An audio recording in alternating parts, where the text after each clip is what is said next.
අපේ ජාතියේ විදහස නම් ලැබිලා තියෙනවා. අපේ තත්ත්වයේ බොහොම අපේ ආශාවට වැඩිය අඩුයි. ඒකට මොකද මේ රට සාස්ත්‍රික රටක්. When our country became independent, naturally the question arose of national language superseding English as the official language of the country.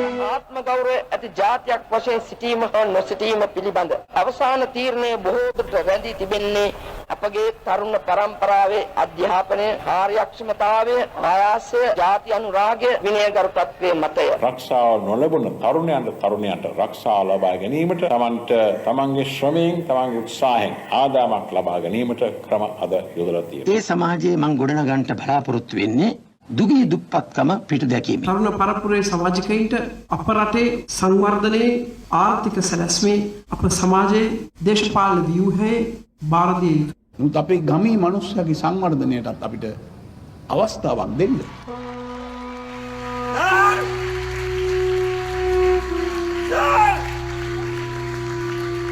මං කියන එක අහපන් බුදු සර්.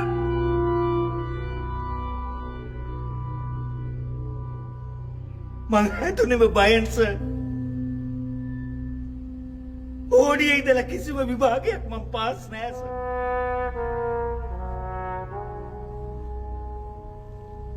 අනිත් උන්ට උන්ගේ පිටුවල අකුරු පේනකොට මට පෙනුනේ පිටු පුරා කුරුමිනිය මැස්ස ඉකිල්ලෙනවා සර්. මං කලුයි සර්.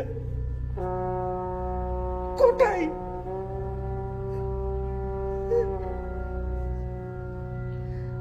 පන්තියේ කෙල්ලමට hina වෙනවා සර්.